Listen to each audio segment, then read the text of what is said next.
ये गाना आपने सुना होगा। यहाँ बच्चन साहब रेखा जी से कह रहे हैं कि उनके ख्वाब की वजह से ये सिलसिले शुरू हैं और दूर तक निगाहों में गुल खिले हुए हैं। प्यार सच में अंधा होता है, वरना इन्हें पता होता कि ये गुलाब नहीं ट्यूलिप्स हैं। इन दोनों से पहले ट्यूलिप्स का ख्वाब देखा था सन 1635 में हॉलैंड के लोगों ने। लेकिन इस ख्वाब की वजह से ऐसा सिलसिला शुरू हुआ कि बड़े बड़े कंगाल हो गए। अगर कहानी में हॉलैंड, नेदरलैंड या डच रिपब्लिक सुनाई दे तो समझ लीजिए कि ये एक ही देश है, जैसे भारत, हिंदुस्तान या इंडिया। मध्य एशिया अर्थात सेंट्रल एशिया में उगने वाले इस खूबसूरत फूल को नेदरलैंड पहुंचाया ऑटोमन एम्पायर यानी कि तुर्की के सुल्तान सुलेमान द मैग्निफिसेंट ने। दरअसल नेदरलैंड 1600 के आसपास काफी खुशहाल हो गया था। कैसे? डच ईस्ट इंडिया कंपनी की वजह से। आपने क्या सोचा हमारे पैसे से सिर्फ ब्रिटेन मालामाल हुआ? यहां की अर्थव्यवस्था इतनी फल फूल रही थी कि यहां जल्दी से एक बहुत बड़ी अपर और मिडिल क्लास तैयार हो गई। एम्स्टर्डम, जो आज भी नेदरलैंड की राजधानी है, वहां 1611 में दुनिया का पहला स्टॉक मार्केट खुला और डच ईस्ट इंडिया कंपनी दुनिया की पहली पब्लिकली ट्रेडेड कंपनी बनी। अब इतना पैसा होगा तो लोगों को उसे दिखाने का भी मन करेगा। और उस जमाने में गुच्ची के बैग और रोल्स रॉयस की गाड़ियां तो थी नहीं, तो इस कमी को पूरा किया ट्यूलिप्स ने। ट्यूलिप्स को उगाना आसान नहीं है और उस जमाने की गरीब जनता के बस का भी नहीं था। मौसम, मिट्टी जैसी चीजों के अलावा इसमें वक्त भी बहुत लगता है। बीज से उगाएं तो इसमें 7 से 8 साल लग सकते हैं सिर्फ फूल मिलने में। उसके बाद इसमें एक प्याज के जितना बड़ा बल्ब मिलता है, जिसे आप जमीन में गाड़ कर साल भर इंतजार करते हैं अगले फूल के मौसम का। वैसे ट्यूलिप्स लाल, पीले, सफेद आदि रंगों में आते थे, लेकिन ट्यूलिप ब्रेकिंग वायरस की वजह से इनकी पंखुड़ियों में एक से ज्यादा रंग के कुछ यूनिक पैटर्न्स बन जाते हैं। तो ऐसे यूनिक ट्यूलिप्स की मांग अपर क्लास के लोगों में बढ़ने लग गई। इन ट्यूलिप्स की खास बात यह थी कि चूंकि ये पैटर्न्स एक वायरस की वजह से बन रहे थे, इससे मिलने वाले फूल यूनिक पैटर्न्स में बनते थे। आपको यह पता होता कि ऐसा ट्यूलिप दुनिया में सिर्फ और सिर्फ आपके पास है, जैसे एक लिमिटेड एडिशन घड़ी या गाड़ी। हमने पिछले वीडियो में बताया था कि कैसे सप्लाई और डिमांड प्राइस को इफेक्ट करते हैं। तो इन ट्यूलिप्स के दाम बढ़ने लग गए क्योंकि सप्लाई सीमित थी और डिमांड बहुत ज्यादा। ऐसे में व्यापारियों और निवेशकों को ट्यूलिप्स के धंधे में काफी मुनाफा दिखा, तो वो ये कॉन्ट्रैक्ट्स खरीदने और बेचने लगे। पहले आप उसके मौसम में ट्यूलिप का पौधा खरीदते या खुद काफी मेहनत से इसे उगाते। इन कॉन्ट्रैक्ट्स के आने से अब फूल खिलने के मौसम से पहले ही आप अपना ट्यूलिप खरीद सकते थे। बेचने वाला आपको पैसों के बदले में कॉन्ट्रैक्ट साइन करके देता और यह वादा करता कि आपको बदले में खिले हुए ट्यूलिप्स देगा, जिसे आप अपने बगीचे में लगाकर अपनी रईसी दुनिया को दिखा सकते हैं। यार, ये तो और आसान हो गया। फूल खुद उगाना भी नहीं पड़ रहा था। अब उन कॉन्ट्रैक्ट्स पर आते हैं। कुछ व्यापारियों ने उन कॉन्ट्रैक्ट्स को उन फूलों के लिए नहीं खरीदा, बल्कि वो इसलिए उन्हें खरीद रहे थे ताकि वो ज्यादा दाम पर उन्हें किसी और को बेच सके, क्योंकि ट्यूलिप्स या यूं कहें इनके कॉन्ट्रैक्ट्स के डिमांड मार्केट में इतनी ज्यादा हो गई थी। अब ये कॉन्ट्रैक्ट एक शेयर की तरह बन गया था जिसे अब हर कोई खरीद रहा था, यानी हमारे और आपके जैसे लोग भी, क्योंकि इस शेयर का दाम सिर्फ और सिर्फ ऊपर की तरफ जा रहा था। ट्यूलिप्स वहां की कमोडिटीज मार्केट में भी लिस्ट हो गई, जिससे इनका कॉन्ट्रैक्ट्स खरीदना और बेचना और भी आसान हो गया। जैसे लोग आज कमोडिटीज मार्केट में क्रूड ऑयल के फ्यूचर्स में ट्रेड करते हैं, वैसे ही ट्यूलिप्स के कॉन्ट्रैक्ट्स ट्रेड हो रहे थे। प्यार, नफरत और लालच में इंसान पागलपन की हर हद को पार कर लेता है।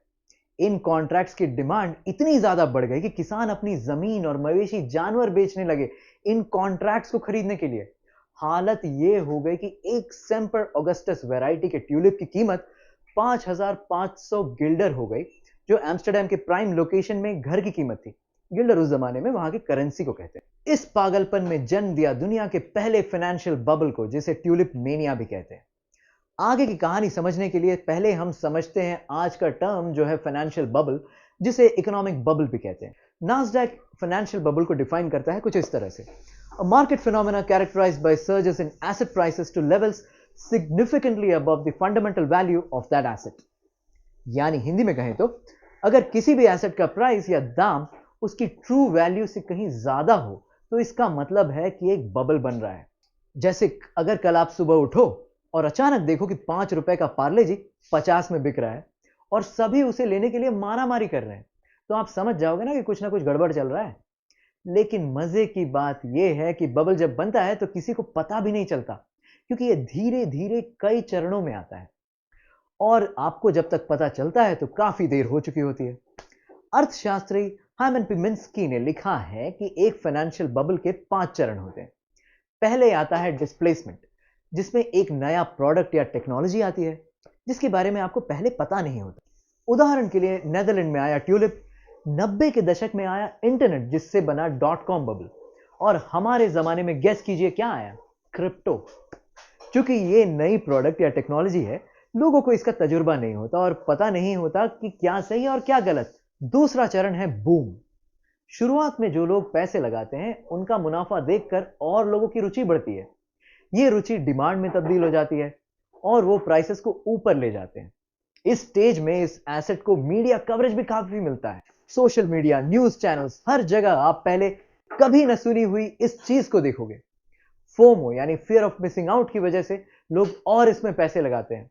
आप में से भी कुछ लोगों ने सोचा होगा ना कि सभी को क्रिप्टो में फायदा हो रहा है, आप पीछे रह जा रहे हो। Classic FOMO. इसके बाद आता है यूफोरिया। म्यूजिक का बैंड नहीं, यह है उत्साह का पागलपन।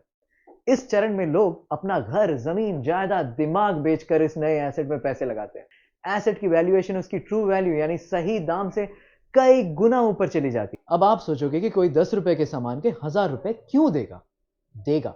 ग्रेटर फूल थियरी के हिसाब से अब लोग इस एसेट में पैसा यह सोच के लगा रहे हैं कि उनसे बड़ा कोई बेवकूफ मिल जाएगा जो और पैसे देने के लिए तैयार रहेगा। वैसे मल्टी लेवल मार्केटिंग भी फाइंडिंग द ग्रेटर फूल का ही उदाहरण है, जिसमें सबसे पहले आप बेवकूफ बने, अब आप 3 और बेवकूफों को मेंबर बनाओगे जो और बेवकूफों को ढूंढ के लाएंगे।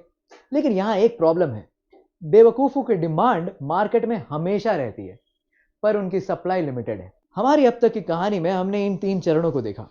पहले एक नई प्रोडक्ट आई, डिस्प्लेसमेंट स्टेज, फिर उसके चारों तरफ हाइप बनी, उसके दाम बढ़े और उसने लाया बूम का फेस। फिर आया यूफोरिया जहां लोग तोड़ के सारे घुंघरू नाचने लगे और तभी डीजे वाले बाबू ने गाना बंद कर दिया। कौन है ये डीजे वाले बाबू? स्मार्ट मनी, यानी वो बड़े व्यापारी जो इस मौके की तलाश में थे। वो ऊंचे दामों में अपने इन्वेस्टमेंट को बेच देते हैं मोटा मुनाफा कमाने के लिए। अब वो तो निकल गए, लेकिन जब इतनी बड़ी सेलिंग होगी तो दाम नीचे जाएंगे। इस स्टेज को कहते हैं प्रॉफिट टेकिंग या प्रॉफिट बुकिंग। नेदरलैंड में भी यही हुआ। 1637 तक दाम ऐसे अनसस्टेनेबल लेवल्स पर चले गए थे कि एक ट्यूलिप बल्ब एक घर से भी महंगा हो गया था। अब कोई बेवकूफ बचा भी नहीं था इस दाम को ऊपर पुश करने के लिए, तो प्रॉफिट बुकिंग शुरू हो गई। प्रोफेशनल ट्रेडर्स तो पैसे बनाकर निकल गए और आम जनता के बीच शुरू हुआ पैनिक। और पैनिक है एक फाइनेंशियल बबल का आखिरी स्टेज। ट्यूलिप कॉन्ट्रैक्ट्स के दाम हर मिनट नीचे जा रहे थे। लोग उन्हें किसी भी दाम पर बेचने के लिए तैयार थे ताकि कुछ तो पैसे उन्हें वापस मिल जाए, मगर अब कोई खरीदार बचा ही नहीं था। जिन लोगों ने अपना घर बार, मवेशी और कीमती सामान बेचकर इन कॉन्ट्रैक्ट्स को खरीदा, उनके पास रह गया था बस एक कागज का टुकड़ा जिसकी मार्केट में अब कोई कीमत नहीं थी। 2008 के रिसेशन के पहले यूएस में होम लोन लेना इतना आसान हो गया था कि ऐसे लोग जिनकी क्षमता एक गाड़ी की ईएमआई भरने की भी नहीं थी, वो भी 2 से 3 घर लेकर बैठे थे। बैंकों को लगा कि अगर ये चुका नहीं पाए तो वैसे भी घर वो पोजेस कर सकते हैं। दोनों पार्टीज ने सोचा ही नहीं कि घरों के दाम भी कभी नीचे जा सकते हैं। जब पूरी जनता के पास ऐसे कई लोन्स हो गए तो इन घरों का कोई खरीदार ही नहीं बचा और यहां से ग्लोबल फाइनेंशियल क्राइसिस शुरू हो गया, जिसे हाउसिंग बबल भी कहते हैं, जो न सिर्फ कई लोगों को बल्कि कई बैंकों और देशों को भी ले डूबा। Stanford graduate school of business के पीटर कॉनियस का कहना है कि बबल तब बनता है जब लोग किसी एसेट को उसकी फंडामेंटल वैल्यू देखकर नहीं, बल्कि यह देखकर खरीदते हैं कि वो उसे किसी और को भविष्य में ऊंचे दाम में बेचेंगे या चिपका देंगे।